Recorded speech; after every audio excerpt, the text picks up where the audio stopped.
Sa pagbabalik idol, magluto tayo isang klaseng ulam at maglalagay tayo ng oil at ganito lang ang isang diskarte ko idol sa lulutuin natin. Sa natin ang apoy at maglalagay tayo ng bawang. Buo lang yung bawang. Unahin natin yan. Pag okay na yung bawang, sunod natin yung kamatis, sibuyas. Pwede ba yung puti? Pwede, no? At may idea ba kayo kung anong lulutuin natin? At kung hindi pa, abangan nyo.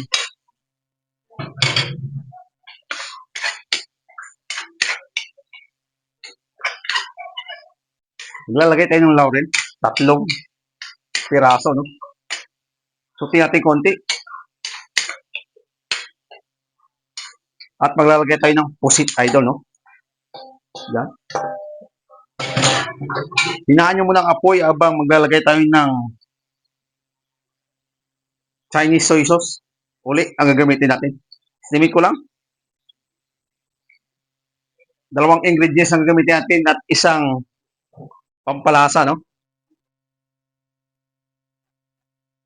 Vinegar, ito gagamitin natin.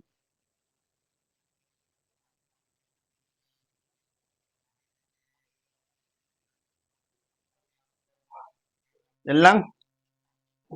At additional tayo ng cracked black pepper.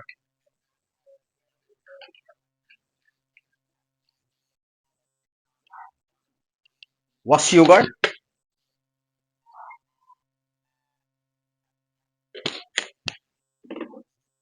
Lakasan ng apoy. At sutin natin idol hanggang sa maluto. Ito po isang klase ng diskarte ng pusit. Ang pagluto idol, no? Huwag kayo maglagay ng tubig kasi yung pusit nagtutubig. Takpan natin yan idol, pakuluin at balikan. Balikan natin yan idol, no?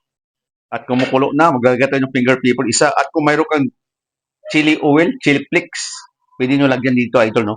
Pang dagdag aroma doon sa niluluto natin na ano yun? Squid idol. Bago tayo magtapos, tikman ika nga natin, no? Kung okay na ba yung lasa at kung may dadagdag ko pa tayo, dadagdagan natin, no?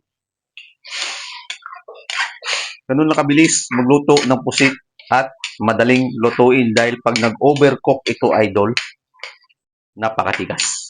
Tikman natin. Yun.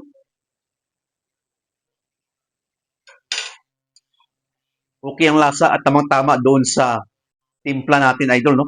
Soy sauce lang, vinegar, sugar, at saka chili oil at finger pepper. Yun lang mga idol.